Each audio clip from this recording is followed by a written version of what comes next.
you going, everyone? Welcome back to the Making Bank podcast, episode 7, international edition. Luka in the house. How you going? Doing very well, thank you. How you going, Shernon? Sick. Yeah, I'm good, man. Coming off a bit of sickness, but I'm good today. So pumped to do our first recording since I've moved overseas, and good to go, man. Love it. How you been? Been very well. It's my first day of being a superhero today. Being a what, sorry? Being a superhero. Oh, really? How's that working out? Did a volunteering course with Wildlife Victoria a couple of weeks ago and had the day off today, so I was just running around Melbourne rescuing animals. Nice. Yeah. It's been interesting. Been an interesting day. What animals did you rescue today? First one was a possum. The old poss. Didn't end up very well though. It was hit by a car, so someone called it in. Went to check it. It was dead when I found it. There was did a pouch check. It was a female possum. Did a pouch check. Found a baby Joey in there. Brutal. Yeah, which was still alive. How's the baby doing? Squirming around. But it was like pretty much, it was tiny, dude, like tiny. Yeah. So I think they took it to the vet and they ended up putting it down. They put the baby down? Yeah, I think it was just like too small for it to survive. Yeah, right. Even if it was like rehabilitated. Yeah. I think, it was like, had no fur on it. It was like pink, just tiny. Yeah. Okay. Yeah. Right. That was an experience. Then went and escorted a mother duck and her 3 chicks through Toorak all the way down to the Yarra. You like walked them? Walked them, man. Just escorted, like a personal escort service. How did they follow you? They didn't. I followed them. They already knew where they were going.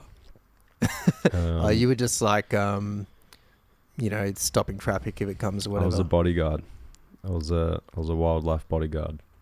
Nice. Personal escort.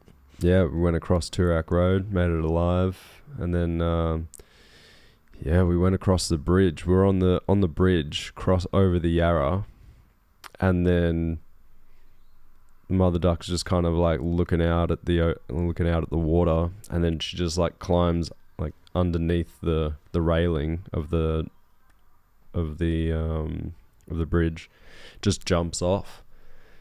It's like a 20-meter drop, and she flies down, and really? There's these 3 baby chicks, and I'm like, oh, here we go. And the first one just like jumped off. I was like, holy shit. And then little it just baby hit the ground. Jumped off. Yeah, it just like flapped down and then just hit the water, and then it was fine. And the other 2 didn't jump. Maybe they've done this before. Yeah, I don't think they had. I think this was their first journey because they jumped off. Wow. And like the first one jumped, the other 2 didn't jump. And then the mama duck, she just like swam under the bridge and disappeared. And then these 2 baby chicks were just on top of the bridge, and they just would not jump. And I was just like, and then they started walking away from the, because they were walking towards the other side, and there was no water over there. There was a freeway. I'm like, oh, don't want to go that way. I don't want them jumping off there. So I was trying to get them to come back. And then, then this train came past, scared these baby chicks, and then they just jumped off. They landed on this patch of grass. They weren't even over water when they jumped off. They were over grass, and then they just landed softly in this grass, and then they just waddled down to the riverbank and met up with Mum. So that was a happy ending. And so if they didn't get scared, they wouldn't have jumped, probably. Yeah, I don't think so. Well, my job was to see if I could, get them down to the riverbank But yeah, then the train came past and did the job for me. So I just needed a nudge. Yeah, you might have had to like actually grab them and take them down there physically, right? It's not ideal, but yeah, it's because they don't really want you touching them. It's why you just got to escort them. But so that was that, and then rescued a possum. It was in these people's property, in a light well, which is just basically, I don't know, it's just kind of like a nothing space in these people's property. Like an attic sort of thing? Not an attic. It's more just like, imagine if you've got a house like a and then recess. in the middle of the house, instead of like a skylight, but it's just a separate, like this, imagine the skylight is just its own room. It's like a rectangle room, but it's outdoors, but it's in the middle of the house. Does that make sense? Okay, like a sunroom sort of thing, but it's like a skylight. Just like imagine a 1 meter by 1 meter rectangle that's in the middle of your house, that has walls around it, and there's just no ceiling. It's just an open area. Oh, yeah. Yeah, I think I know. It's like, you see them in like new house builds and stuff. It's like meant to be a little, you can put plants in there or whatever. Yeah, exactly. So yeah, it's just 4 concrete walls. So there's no way, if a possum gets in there, there's no way for them to get out. So did that. Oh, yeah. And yeah, that was my day. Cool, man. So you're a proper superhero now, I guess. Just saving animals on the weekends. Not even on the weekends. Do it on the weekdays. Oh, it's Monday. Yeah, shit. I lose track of days, actually. Good stuff, man. There's some cats and stray dogs roaming about out here, but I think they're all right. They're doing all right out here in Thailand. No RSPCA I don't know if they in need Thailand. rescuing. I think they're just kicking it on the streets. I don't think they need saving.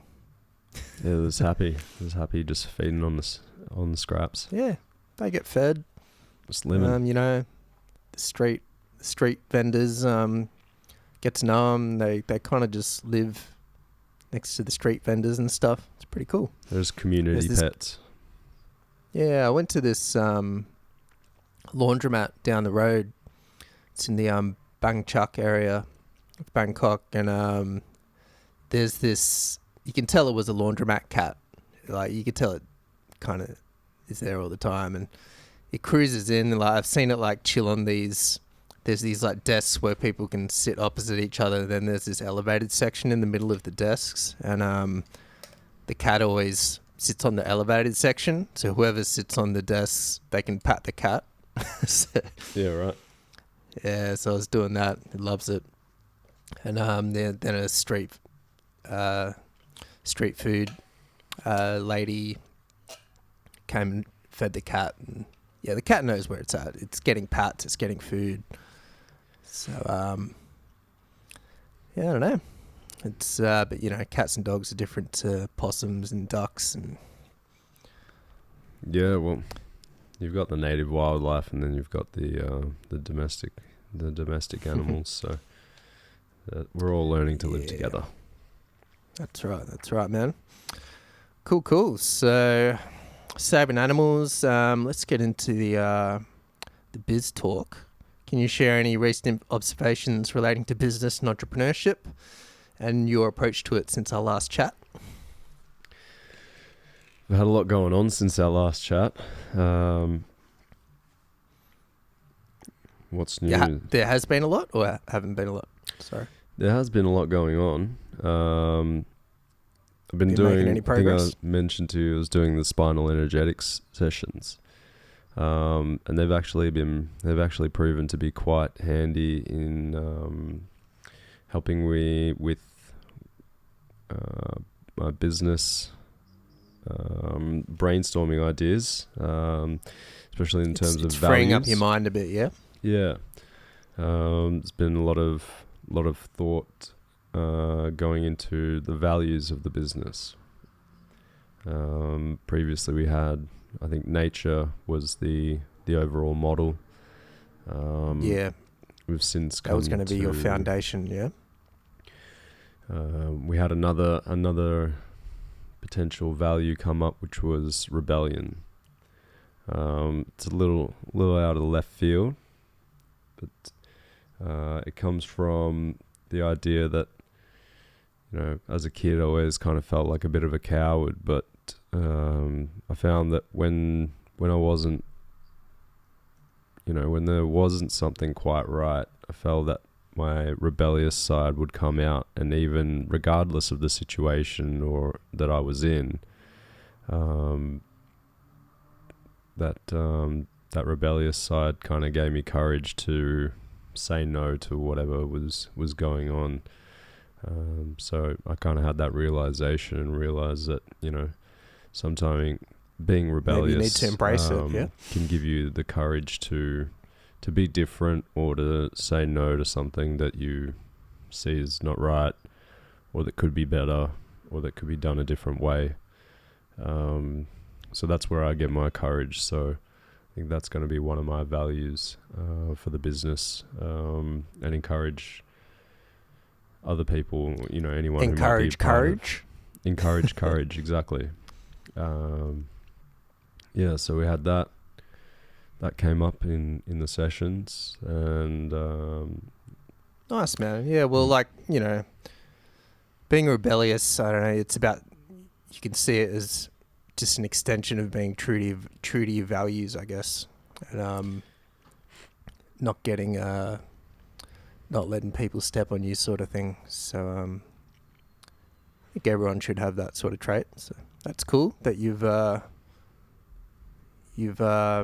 discovered it and embracing it, I guess. yeah.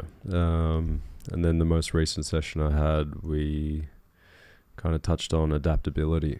So I think adaptability is going to be another one of those values that business will adopt.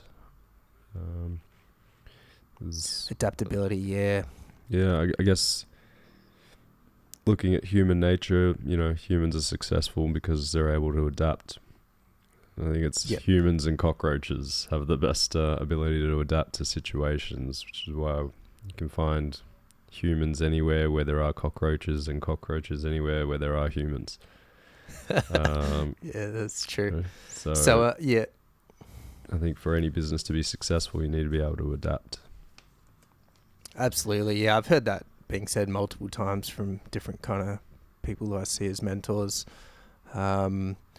It's like, yeah, people say, they've said, you know, once you get, you know, you get on the path, you make things happen, you make mistakes, and then you'll just pivot and adapt naturally, sort of thing.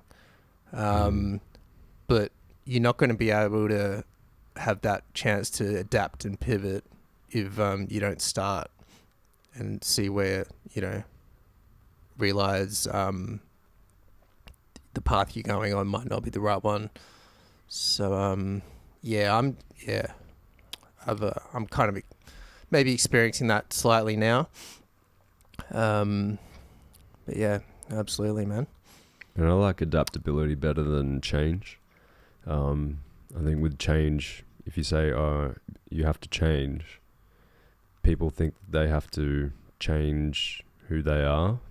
And I think that sort of gives the impression that they have to be someone that they're not, or they have to, you know, if you want to be authentic, then you can't change. You have to be who you are or who you've always been.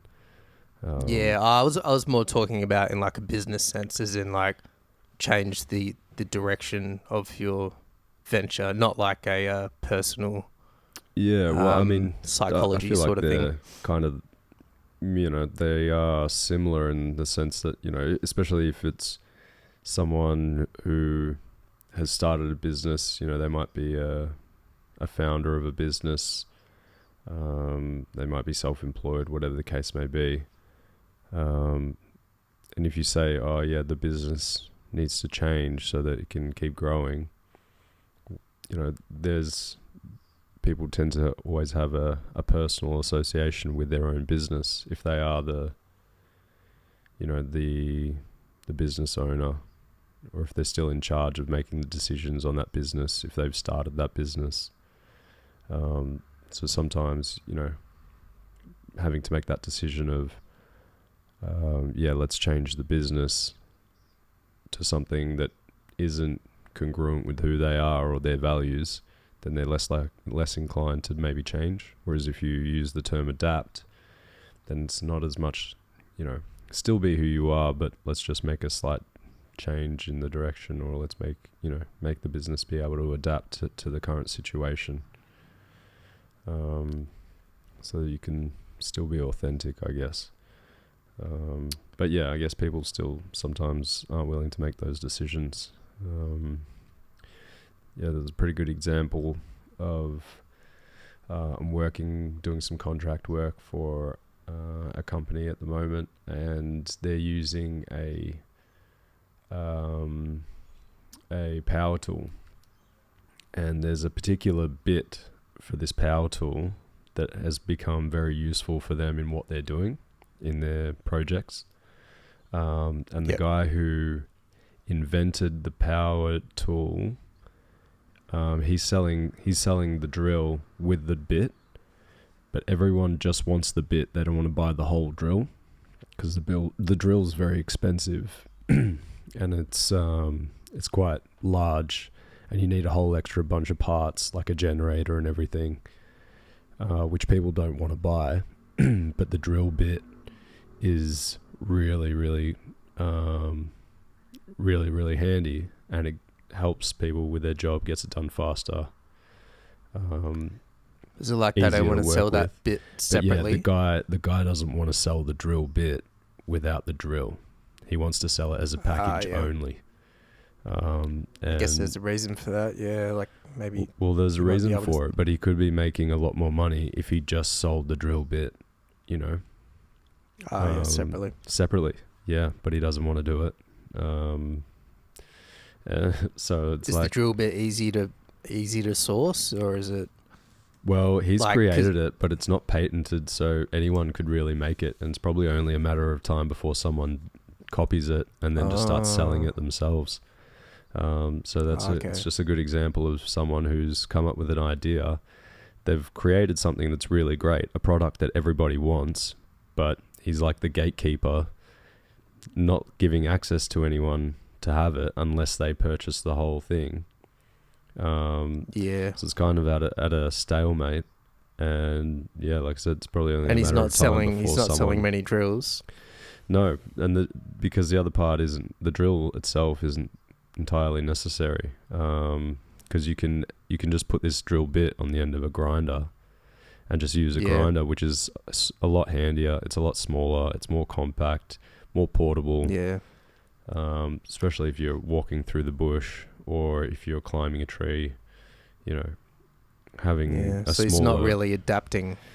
So this where he could probably pivot his whole business into just selling the drill bit, and he could make a lot more money than trying to sell the whole drill and the drill bit, but he doesn't want to. So this is a situation now where he's probably going to find that very soon someone's going to start just selling that drill bit, and he'll be out of business pretty soon, I think, after that.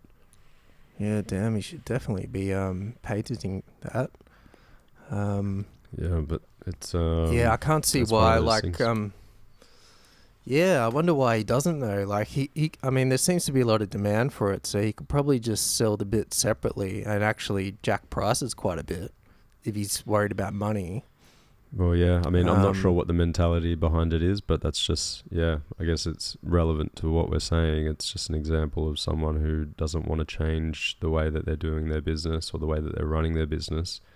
And it's probably likely only a matter of time before someone takes the good part of that idea and just runs with that. I think that's where, that kind of niching down, take what's good and just run with that bit, and then leave the rest behind. It seems to be, man. It seems to be. He'd do better if he just focused on that bit.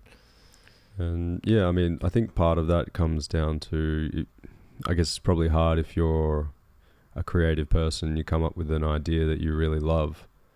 And some people get attached to that idea and they want to hold on to it because they really love it. But sometimes you got to look at what people want as well, not just what you want to sell. Yeah, you kind of... Yeah, you got to deal with reality and not be stubborn, I guess, and kind of adapt, should we say. Mm. And yeah, I guess the other thing as well is that, someone was saying that sometimes he doesn't even sell the product to people. Like he just decides that he doesn't want to sell it, even when people want it. So I'm just like, it's just a weird way to do business. Like you've created something that people want and you just like deny people the opportunity to buy it. So that they can do their, run their businesses better. It just seems very strange. So I guess there's probably like a personal... Yeah, maybe he just only sells to people he likes or something, like the soup Nazi off Seinfeld. Yeah. No drill bit for you. Yeah, so we'll see how it goes. Who knows? It's another business idea there. But yeah, I guess that adaptability, I think working on the values for the business is important. Decentralized leadership, I think, is something that it comes back to. Rather than giving people a whole checklist of things that they need to get done, give them core values so that when situations come up, they can refer to those values and then make decisions based around that. Because you're going to get situations outside of that checklist of strategies. Sometimes you need to think on the fly. So yeah, adapt, stick to your values, and sorry, I just got to put my headphones back on and just grab my coffee. Okay. Yeah, sorry. So what was the lesson from that? It was adapt, but stick to your values, yeah? Well, I think adaptability is one of the values. So learn to be adaptable. How can we adapt? If the business isn't working, can we, make it more efficient? What can we do? Is there a product? Be adaptive. Yeah. Have we created something that people like? Is there one part that people like better than the rest? Can we chuck away the rest and just work with this? Yeah, be adaptable. Be adaptable.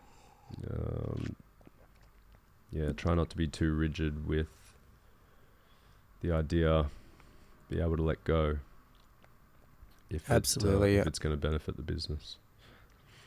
I'm sure all the best business people in the world embrace that kind of mentality, that value set, I would say. Yeah. Cool, man. Yeah, cool. Observations. I guess anything? I guess for myself, nothing in particular, but mainly just, so what I'm doing now is, I'm attempting the digital nomad thing. So for me, it's business, taking business in a remote sense. So using that kind of geographical arbitrage and building a business while reducing your cost of living. So I guess I haven't. It's been good so far with reducing cost of living. No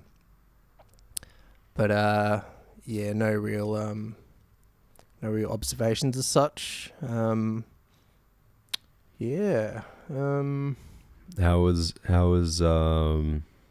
would you compare living in Melbourne compared to living in Thailand?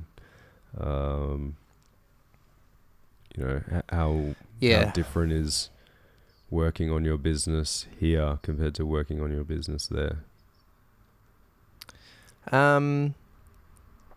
Just heaps more time because I haven't got a 8 to 4 job here. So basically, I've had a lot more time to get more done. I've got quite a lot done besides this last week since I've gotten sick. Yeah, it's a bit more in Australia. It was, I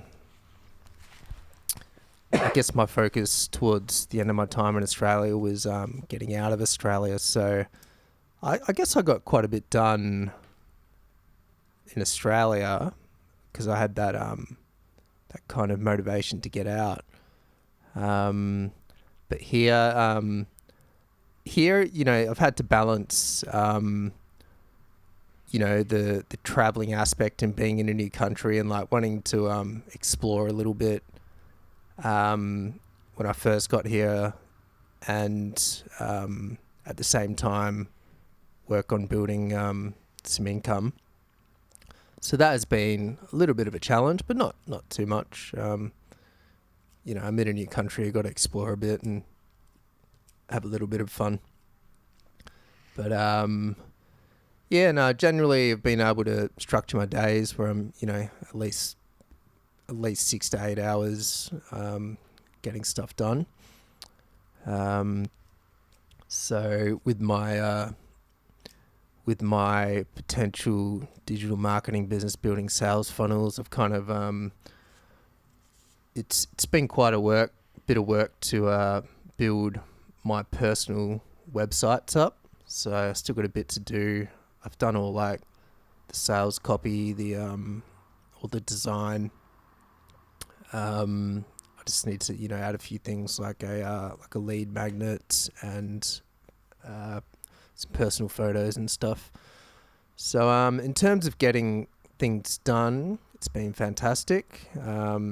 And you're not as stressed if I was doing the same thing without working in Australia. Because cost of living's 3-4 times cheaper, sometimes a bit more, different aspects. But yeah, it's got to be...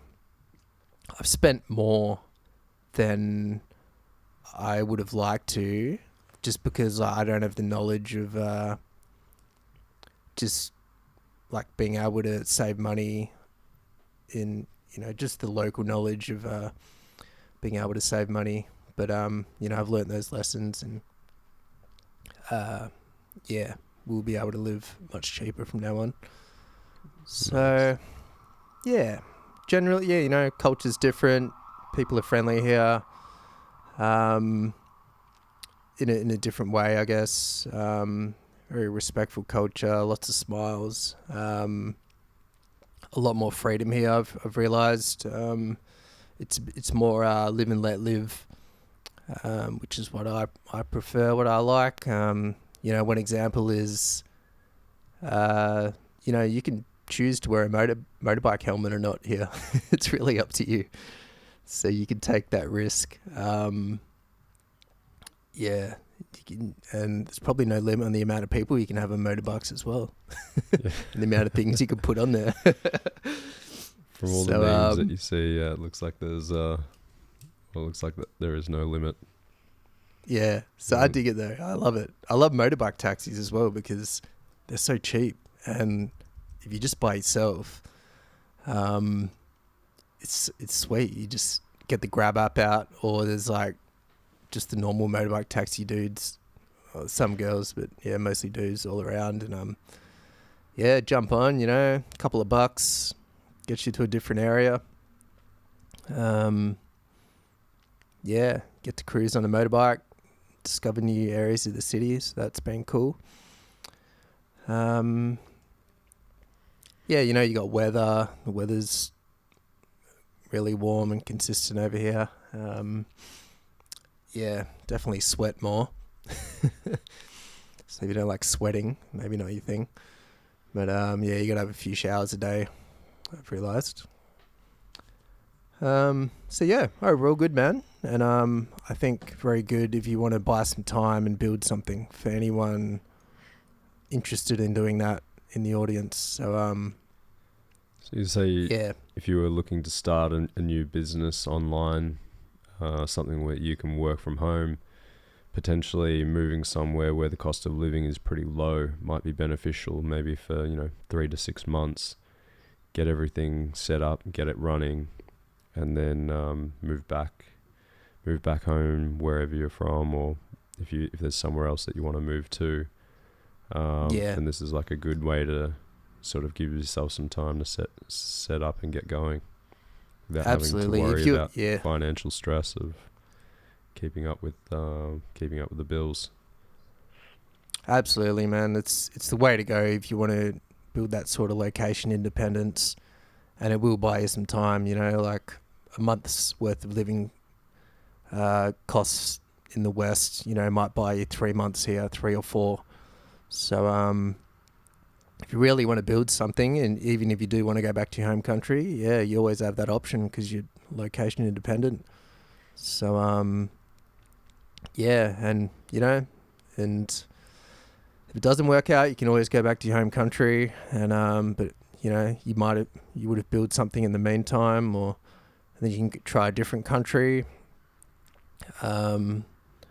So it's kind of decision I had to make was whether I wanted to stay in Thailand longer or just keep moving around. I decided to get a 1-year education visa, which did cost me some money, which I don't know if I think I made the right decision, but like I could have saved a bit of money and just gone to Vietnam, gone to Malaysia, and just kept cruising around. But I think for me it was the right decision to get a 1-year visa, so I can kind of focus and just move around Thailand. But absolutely. If you want to buy some time and build something, I'd recommend Thailand for sure. In particular, Chiang Mai I think is a bit of a hot spot for that, especially if you want to network with people. I've been in Bangkok and only a little bit in Pattaya. I probably wouldn't go to Pattaya if you wanted to live and build a online business. There's way too many distractions there. But Chiang Mai, and you can do it in Bangkok as well. And you got all the beach towns, Phuket and Koh Samui, and the islands. So definitely recommend it. Just starting out, I'm a month and a bit into my journey, so, but I would have, it's, if I was still in Melbourne, I wouldn't have progressed as much, but it just comes down to money at the end of the day. Your money goes further, so it helps a lot. So yeah. Nice. Yeah, cool. Have you made any progress in any current courses? Or are you doing any courses at the moment? Progress hasn't necessarily been progress to be made in the courses that I've been doing. One of the sales courses that I've got, actually, there's a complimentary course, or it wasn't complimentary, but it was a course that if I signed up at the time, I would have access to a complimentary course, which was the Aaron Sansoni Sales Mastery course. That's on tomorrow. Yep. It's on for the next 3 days, but I hadn't received an email from them confirming the dates, so I kind of forgot all about it. But yeah, so that's on for the next 3 days. So that's just learning about sales, I guess. So be looking at doing that. Awesome. So it should be interesting. Yeah, hoping to get a bit out of it. Absolutely, man. Sales can't hurt, and everyone, all the business mentors say if you're going to learn something to begin with, jump into sales. So yeah, absolutely. how about yourself? So I finished 2 courses, one big one, which was Remote Income Academy by Brett Dev. and then he had like a bonus one after that, which is called 0 to 1, which is about kind of getting clients, I guess, for a digital marketing business. Yeah, focusing around email marketing. So yeah, actually, yeah, I highly recommend it. I actually did a video testimonial for him. So yeah, if anyone's looking to get into learn digital marketing, in particular sales funnels, yeah, can recommend his course. It was only, I think it was only about $400 Australian, and it was pretty extensive. A lot of Kartra training, which is the software that's used for everything. Learn to build like email sequences, landing pages, like selling courses, course setup, membership setups, calendar bookings, coaching calls, selling digital products, and integrating all those into web pages and payment processing and everything. So yeah, I can after finally finishing it, because I started it and then I did my options trading course and then came back to this, and yeah, recommend it.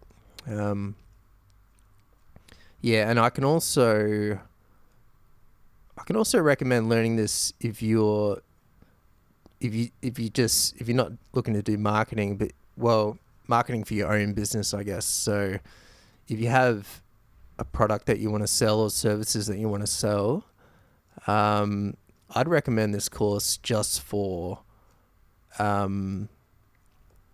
like possessing the skill of being able to do it all yourself if you wanted to. So you could create a course, sell your course, do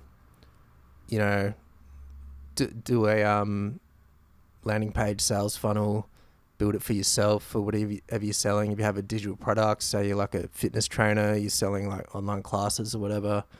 So I recommend it, man. Like even for you as well, man. Like, so if you have something you want to sell in the future, it won't hurt, that's for sure, to be able to like do it yourself if you wanted to, and not have to pay people for website setup and everything. Yeah, nice. Because I want to, I'm thinking about a little course I can do now, and and I'm excited about it because I know how to, I can build it out myself pretty much, like pretty easily. So, yeah. Yeah, beautiful. Yeah, so, but it's, yeah. So, yeah, recommend the course. Still got a bit of work to get a business going, but hopefully not too long. Yeah, and since our last podcast, I finished that options trading course as well, which was cool. It was a good one. But I think that was $1,500 I paid. So in terms of the two courses I've done, it's probably more bang for buck the Remote Income Academy.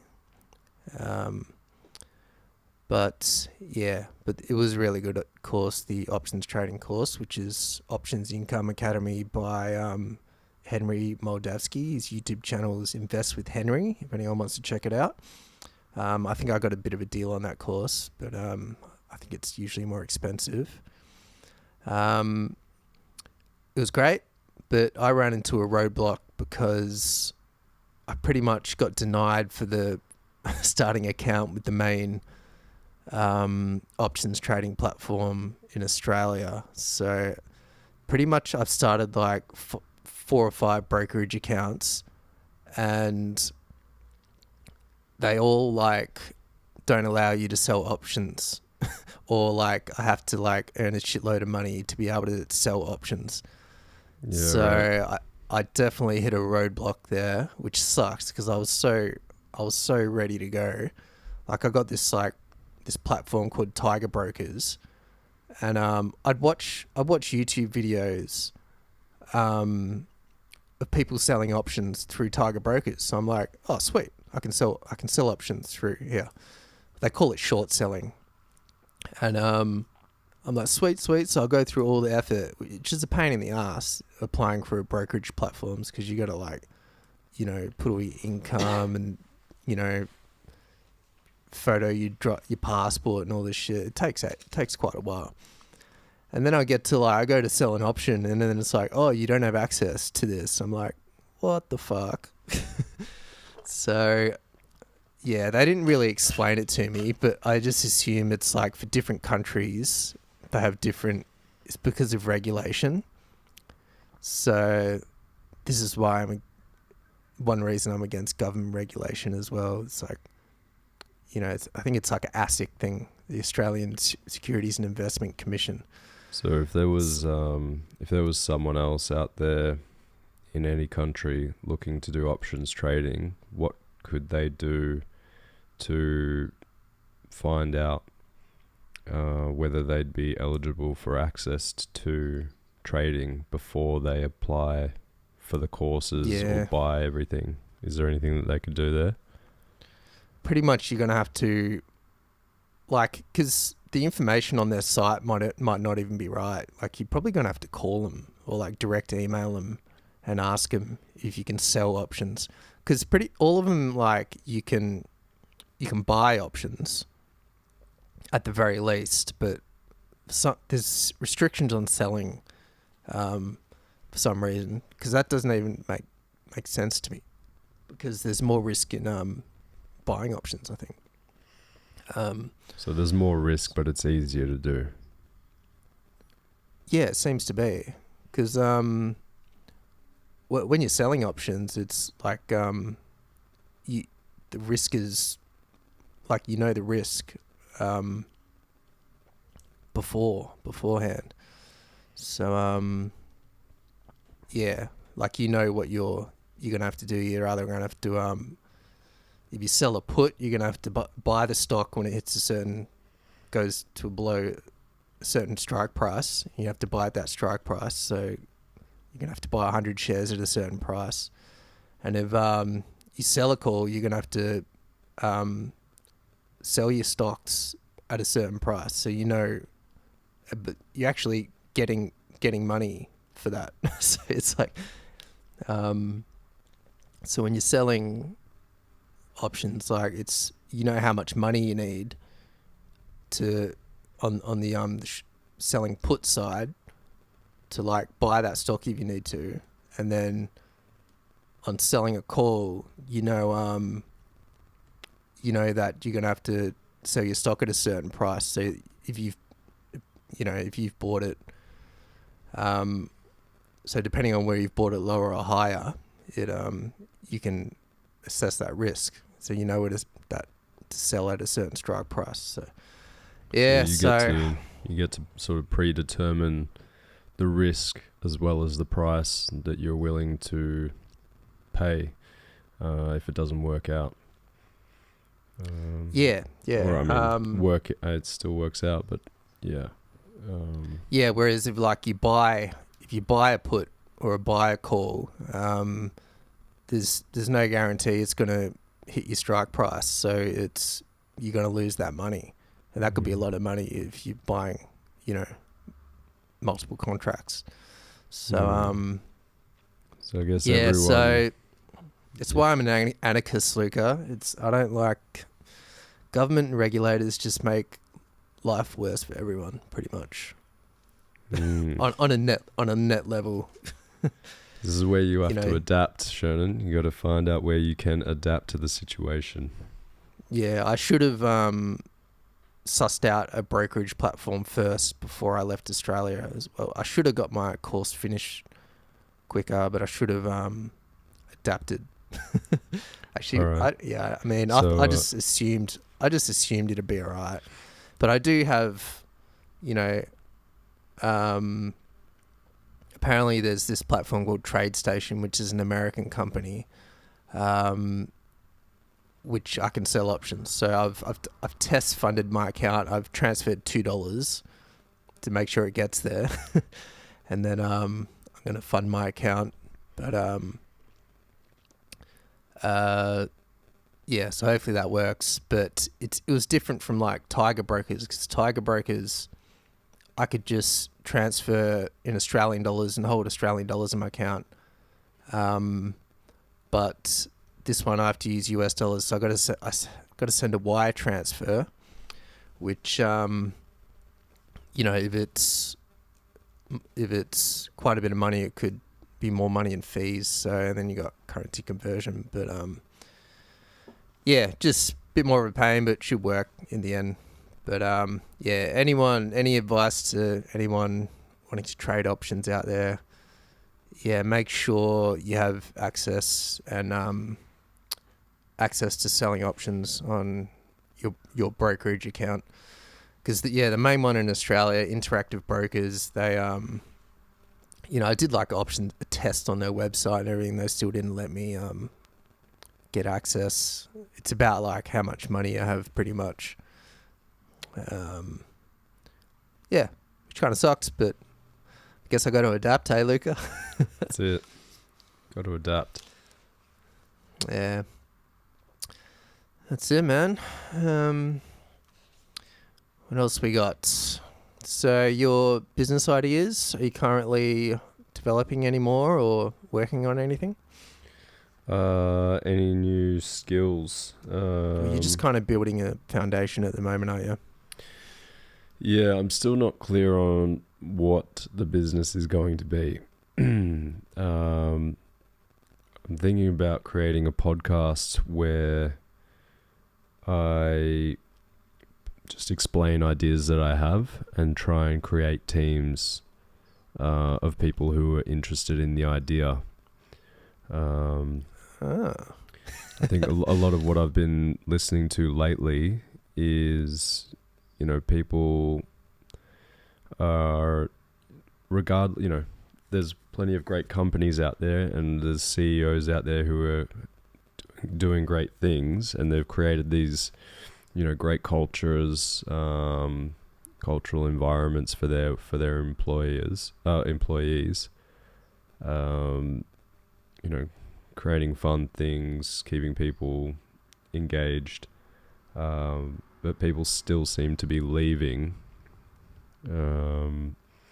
whether it's for more money or for different opportunities. So I think what people are starting to see is having a purpose, and those employees having a purpose, and seeing that the business has a purpose is also quite important. So I think rather than maybe finding, I guess looking at the situation is you need certain people with certain skills to create what you want to create, but also finding people who are passionate about what it is that you're doing. And I think there's a lot of people out there with skill sets that aren't being utilized. So I think the best way, rather than interviewing people, is just come up with an idea, and people who love the idea can either brainstorm and try and create something. They can jump on board if they want. Jump on board and see if you can make it work. Yeah, cool. So your podcast would be kind of like an ad for your idea, exactly, kind of thing. Yeah. Yeah, that's not bad. That's cool. Some ideas might need more people than other ideas. And you could have, you could just have multiple businesses doing, each project could be a business in itself. And, I was thinking about, at the moment I've made this deal with myself. You could sorry to cut you off, but you could do YouTube videos as well. You could call it a podcast, but like chuck it on YouTube and it's not. Sorry, it doesn't have to be a podcast, but just have like a YouTube channel or anything that people can interact with and get on board and have a chat. jump on board for. They might even, you could even interview people live while other people are there. So it could be something fun. Maybe set up like you could have an open bank account that everyone in the team has access to see, not necessarily access to deal or handle the money. But if you, let's say, had a bank account where everyone in that project can see how much money is going in and out of the account, everyone maybe gets paid the same. So it's just the skills that are different, and realizing that everyone's skill is necessary. I'm not sure if that could be a potential idea there. Does it sound a touch communistic? Well, everyone getting paid the same. I was thinking about listening to Rich Cooper from Entrepreneurs in Cars and the Unplugged Alpha channel. He was talking about in his business. He was saying that his debt business, where people with debt would come to him, and he'd sort of create a deal where they would pay out a certain amount and the remaining debt was, void. Debt consolidation business debt or whatever. Consolidation, that kind of thing, debt recovery. But he was saying that an issue he found was that a lot of his employees thought that the business was making heaps and heaps of money and that he was living a lavish lifestyle, but they didn't see all the expenses that the business had. Every now and then he would, get the team in and show them the figures of how the business was going, so people could see the reality of what was happening. Yeah, so you're saying you'd want to be really transparent with potential employees. Being transparent, not giving people access to the money, but just giving people access to see how the business is going and where the money is going, and seeing how we could be more effective and more efficient. And maybe if everyone has access to that information, then people can come up with ideas of how their part of the business could be. Okay, so if they all aware of company expenses, maybe they can understand decisions being made by the company a bit better. Exactly. So there'd still be, you'd still have the CEO would make the decisions, and the person who was in charge of marketing and media and all that kind of thing would still, and sales, and you'd still all have all these separate departments.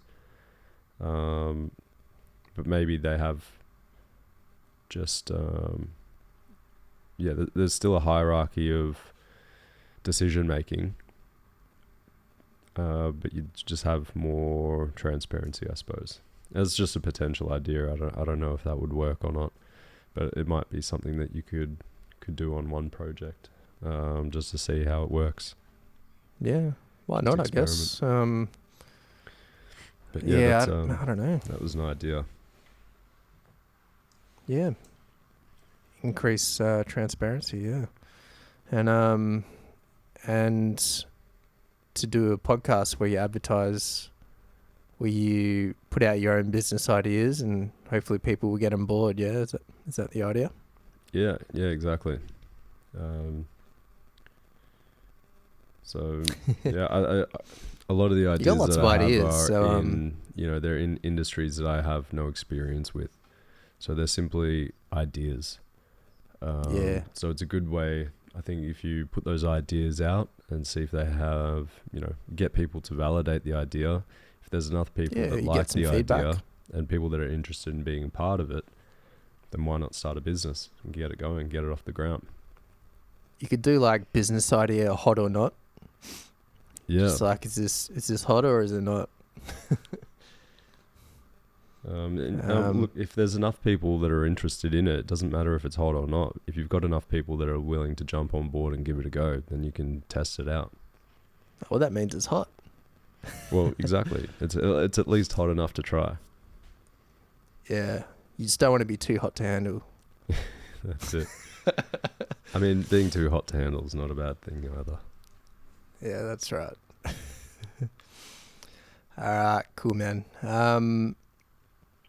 Any new skills you wish to learn relating to life or business?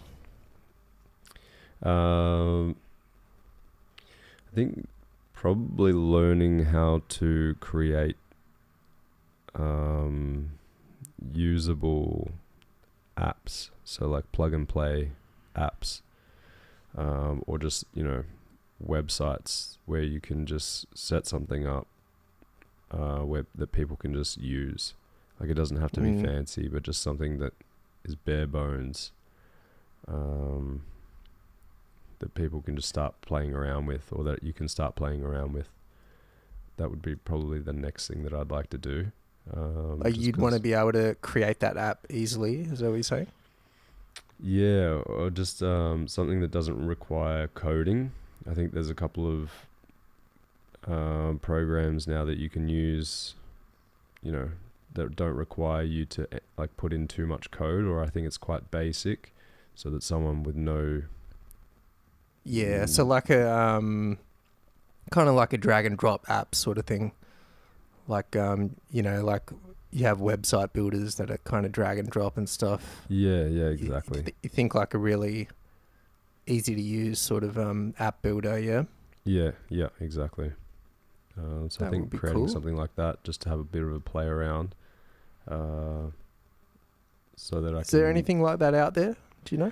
I haven't had Probably. a look. There's I did speak to one guy who was in app development. It was a Microsoft app, like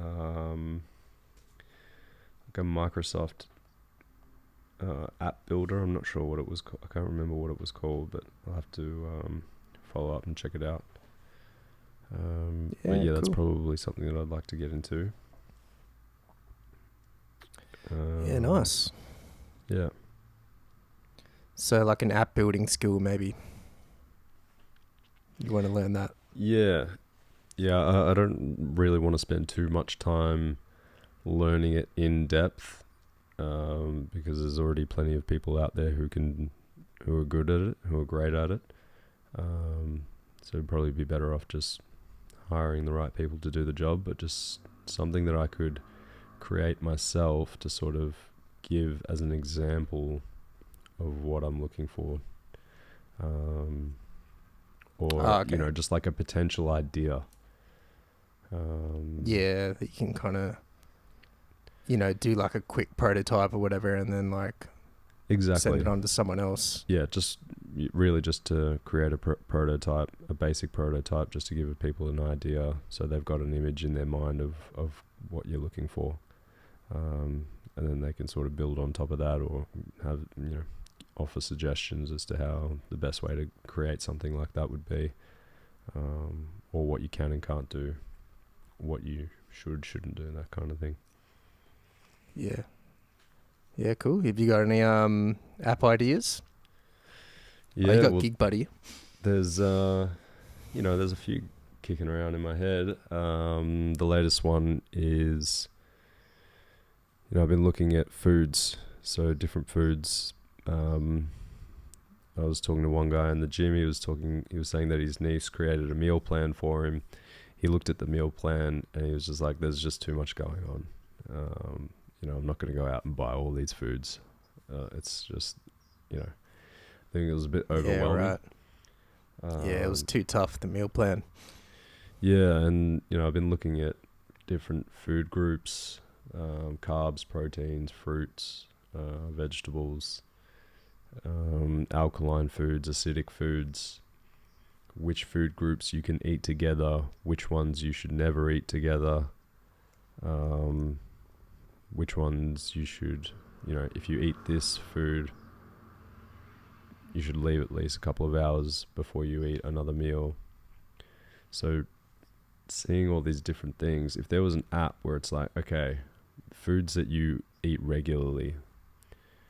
You just plug the food in, you know, and like it tells every week you go to the supermarket, you always buy eggs, you always buy milk, you always buy bread, You always buy certain vegetables. You only like bananas. And you always get your kilo of steak. So let's say if you put all of these ingredients into your list, and then you could put how you usually eat them or when you prefer to eat them. And then you could sort of have like an app where it's basically adds or deducts certain food groups depending on your food habits or your eating habits. Okay. So if you say like, if you want to, I want to eat meat on a Monday, but you know, I have all this listed other foods that I like to eat. So can this app recommend me something else deep with the meat that'll balance the rest of my meals out for the week or something like that? Exactly. And the idea would be that you can filter through like calories, minimum calories, maximum calories. And then you go, okay, if my preferred dinner is going to be a steak, then it gives you a list of remaining options for the rest of that day for breakfast, lunch. Yeah. And you can put in your times. According to what you've already eaten as well for that day. And okay. If I need that's cool. X amount of calories, and it's going to have to include steak in that day for dinner, then this is how many calories I've got left, and these are the foods that I can eat in the morning and in the afternoon to make that up. And that's cool, man. I like that idea. Yeah, the app's pretty much just a calculator. So if you look at that automated as an app idea, I have no idea how to set that up. But if I can set up a prototype and show that to someone who does know how to code, who does know how to create that, then they've got something to work with. Like you could set up the menus and stuff, you know, and like the kind of the visual layout, like a storyboard or something. Yeah. And then you'd have like recommended links. So it's like, okay, well, steak for dinner, recommend to eat it on its own. It's protein, eat it on its own. You don't need any bread or anything like that with it. Yeah, and if you're like, okay, I want to have some vegetables, you could say, okay, well, the vegetables that I always eat are broccoli and Brussels sprouts and corn and this and that. So you put in these vegetables that you do like to eat, and then something that, you know, additional that you can that goes with that meal, and then it will bring up a recommended recipe for something that would fall into that category of what you could buy. And maybe you'll have to buy an extra few ingredients to make that up, or maybe you can leave them out. It's up to you, but depending on what your criteria is, if you're not really fussy about the calories, then you can not worry about the calories. You can just worry about the food types. And, you know, it depends on the progress. You know, someone starting out, it's going to be very overwhelming to look at calories, alkaline foods, acidic foods, you know, times to eat and everything like that. So if you just introduce, you know, if you go basic and just be like, okay, the only thing I want to worry about for the next month is how many calories I'm getting. So you might start with that, or you might start with intermittent fasting. Okay, the only thing I really want to worry about is the times that I'm eating for the day. So it might give you suggested times to have meals, and how many meals you prefer to have in that day. So just you can make it as specific or as basic as you want it to be, and as in depth or as, you know, as simple as you want it to be. So it gives that person, the individual, the option to sort of, you know, work at their own pace. And then you could have the app providing education or resources for them to read up on the next section of, if they want to move on to the next thing. Yep. I like it, man. And I'm sure like artificial intelligence could play a role as well when it comes to machine learning and providing recommendations, or yeah, or you could probably just do like a straight calculator thing. But yeah. I mean, you could just, if you had that sort of you could probably just go on a website, man, and just map it out visually, even with like Canva or something. I mean, you could probably do it like with the software I'm using, Kartra. You could map out all the buttons, so when you click that button, it goes to something else, and then you could just draw it out or whatever. And then you could go to a software guy and just be like, yeah, can you make that function? I've written it out, so when I click this button, can you make it do that? And yeah, maybe like maybe like an app prototype software or something, or a mapper, an app mapper. Yeah, something like that. Yeah, so that would be the next thing for me, I think. Yeah. Nice, man. Yeah, I don't really have... I just got work to do pretty much. Skill sets, the only thing I could think of is just getting better at talking on camera. So I've got to do... so I might want to do a little course in the future, and also I got to do this like a video sales letter sort of thing. But it's like, it's, I guess it's a skill, but it's just something you just do and get better at eventually, I guess. So yeah. Do you have any services you want to plug or talk about? Services, Wildlife Victoria.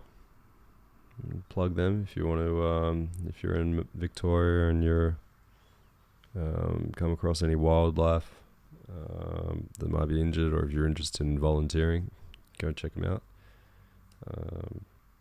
Running plenty of courses, and yeah, it's pretty interesting. They always need volunteers. Yeah, they're always looking for volunteers. Yep. So you might be able to keep a wombat at your house or something like that. Or yeah. For a little while. Being a carer is a little bit different. It's probably for more experienced people. Once you've maybe done a few, had a bit of time doing rescues, getting yourself familiar with wildlife. You have the potential to do some courses, becoming a carer. You might be able to become a carer. And do some courses outside of that. I'm not too sure. I don't want to speak on their behalf, but yeah, certainly look into it if that's something you're interested in. But yeah, I've come across a couple of people doing podcasts, which I haven't checked out, but they're local people here in Melbourne that I've met. So might be able to talk about them on the next show. Like a wildlife related podcast? No, business podcasts. One's a health podcast, one's a business podcast. Oh, sorry. This is separate. So yeah, it's separate. But yeah, I haven't had a chance to look into them, but yeah, I think I'll do that before our next episode and see how talk how it about goes. it. Yeah. How about you? It's always a bit of it. Services. Yeah, I had something. Oh yeah. First one that comes to mind, I didn't write it down, but Basecamp. So it's a pretty cool project management tool that Luka and I have started a project in for this podcast. So yeah, it's a cool kind of simple project management site where you can kind of you can create a project, people can communicate on there. You can post documents and stuff. To-do lists. It's a message board. There's a place called Campfire where you can chat, and you got schedules and assignments and that. So yeah, I'm enjoying that at the moment.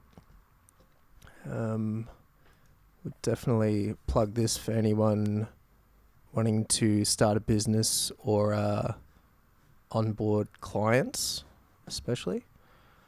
So yeah, other services. Yeah, I wrote down another one. The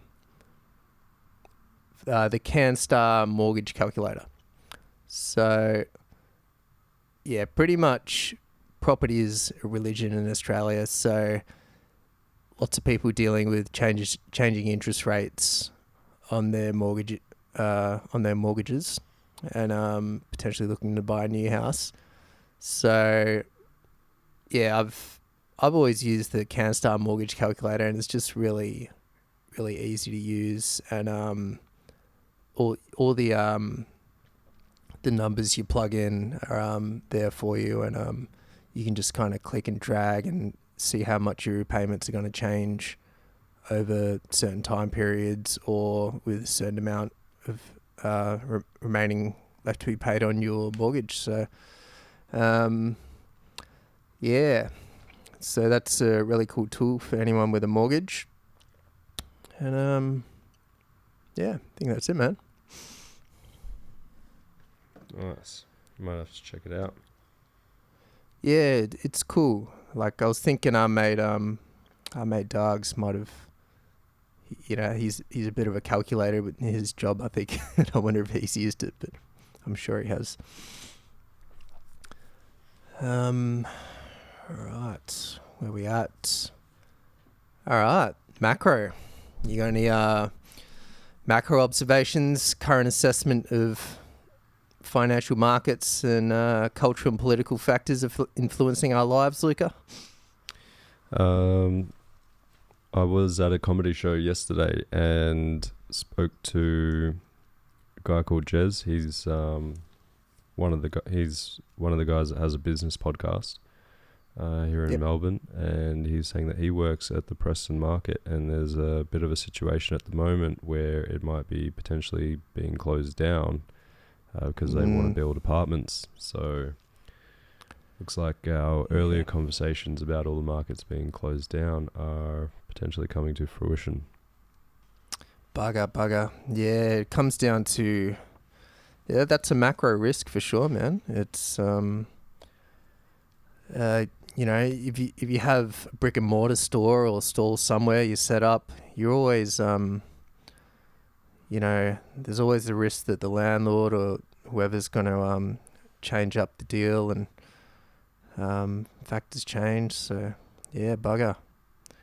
So is it going to happen, or is it they're just talking about it at the moment? I think once the conversation's been brought up, then it's probably just a matter of time. Making the transition, If it wasn't a legitimate possibility, they probably wouldn't have discussed it. Yeah. Because Preston Market's been there for a long time, hasn't it? It has been. But yeah, I mean, this conversation was being had by people back in 2020. Which is when I found out about it. So it's been a long time in the making. So this is probably just the point in time where it's becoming common knowledge or general knowledge, I suppose, to the outer community. Yeah. So it's privately owned, is that right? And they want to build possibly apartments and stuff. Did I hear that right? Look, from when I found out about it back in 2020, they were saying that they want that all the markets will be closed down, which will push everyone to be buying from supermarkets. So I guess this might come under the sort of conspiracy kind of side of things. But the idea is like a big corporation conspiring to yeah. get more market share. Yeah, closing down the markets. Exactly. So that's Plausible. sort of free market, people buying direct from suppliers, wholesalers, that kind of thing is all going to disappear. Can't have any of that, eh? Yeah, and I mean, I've spoken, they're doing the 10-minute cities. I think they're starting in Baronia with that. Once again, listening to Rich Cooper's channel, one of the audience members called in and was saying that he was living in one of those 10-minute cities, I think in North America. And he was saying it's pretty bad. So I assume North America. that with all of the markets closing down, you'll have these pockets now of probably supermarkets opening up so that people have access to those. So yeah, I guess this is just the beginning of the transitioning phase. As I said, this conversation was being had back in 2020. So the fact that it's happening now obviously shows you that there's a fair bit going on behind the scenes to get it to here. So this isn't really a conversation about whether or not it's going to happen. This is more of just slowly introducing the idea of letting people know that it's happening. Yeah. I think the lesson here is to kind of, it can't hurt to reduce your counterparty risk as much as possible. And I guess that's why I'm doing what I'm trying to do as well. Because, if you don't have a brick and mortar store, you're reducing that risk. If you're doing stuff online, from getting shut down or getting kicked out. And I guess that can segue into what I was going to mention as well is getting debanked. Yeah, so I don't know if you heard, there's this guy, I don't know much about him, but his name's Nigel Farage in UK, and he got all his banks. He got cancelled from one bank, got shut down, and then he tried to get new accounts in different banks, and they all denied him. I think it's just politically related. I think he was like pro-Brexit or something. I don't know much about him. But it's you can get shut down. So diversifying where your money is, holding real money, hard assets. Real money is in precious metals. I'd say wouldn't hurt at the moment. I guess that's the reason part of the reason, why I've got down to Australia as well, because there's a good probability that someone like me would get debanked in Australia. So, trying to reduce my risk. I got a Wise multi-currency account. So, but they could shut me down. They can shut anyone down is the moral of the story. So, diversify, reduce your counterparty risk, and also with central bank digital currencies getting talked about more and more. RBA have they got papers on it. They've talked about it. It seems inevitable. So, consider where your money is, and consider the kind of macro picture that we're living in. Yeah, you got any thoughts on that, Luka? Yeah, no, it's all relevant. I guess you kind of have to look at everything from all angles at the moment. And if you're not, then I guess you're probably gonna get blindsided from somewhere. I don't know. Yeah. I don't know what all the angles are, but you just got to keep an eye out, keep an ear out. Yeah, network absolutely. with as many people as you know, and try and see what they all have to say. If someone's saying something and you think they're crazy, at least keep in mind what they've said, because Just be open-minded. Yeah. Yeah, that piece of information might prove relevant somewhere down the line. That's right. It seems, a lot of things that people would have called conspiracy theories have come true in the last few years. So you got to keep an open mind and kind of live in the reality and assess the risk of what's happening around you. Yeah, and especially with brick and mortar stores now, it's like, yeah, the lesson from the Preston market, and I don't know, you got to really think hard about starting a brick and mortar store, I think. Lockdowns happen once, they can happen again. So, yeah, it's no guarantees there. Cool. What else we got? What do you want to achieve in the next week, Luka? The next week, I'm just going to be focusing on the work that I've got, doing the course tomorrow, getting my apartment tidied and set up so that it's functioning and everything's back to normal. Yep. Yeah, I think just getting rid of everything that I don't need, that's no longer relevant, and only filling my physical space and mental space with what I'm trying to achieve. Going to which means declutter physically and mentally. Shernon is probably going out on the street. That's cool, man. Yeah, it was a $10 ball. All good, man. Give it to someone. Go down to the basketball courts and just leave it at the basketball court, because then at least someone that plays basketball might use it. That's a great idea. Actually, maybe I'll just take. But that's a burden. Everything that's in my apartment that I don't want, I'll just take it to the place where someone who might want it is. Yeah. I like Not a bad idea. If you can be bothered, that is. But I'm sure if you leave it on the street, if someone picks it up, they're probably going to want to use it to shoot hoops anyway, right? That's it. Unless they just want to throw it down the road or something. Nice. What about yourself? Anything you want to achieve in this next week?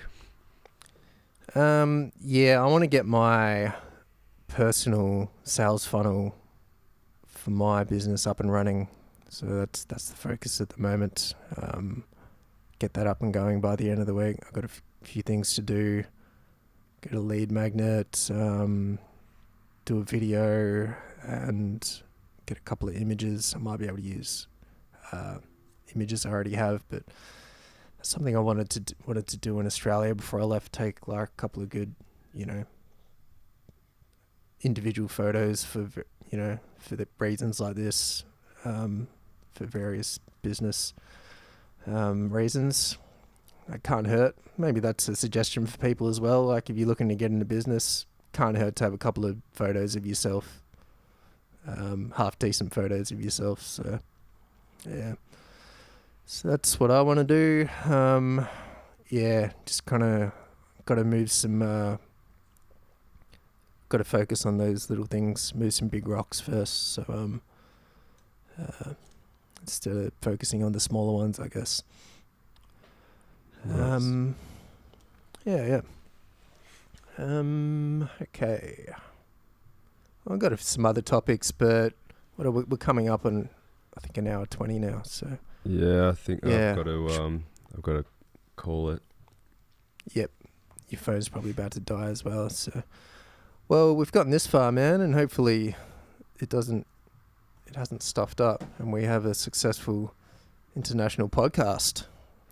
We're doing a double-ender recording for everyone, so we've managed to make this work. We're recording the audio separately and not using Zoom or anything, so let's see how this goes.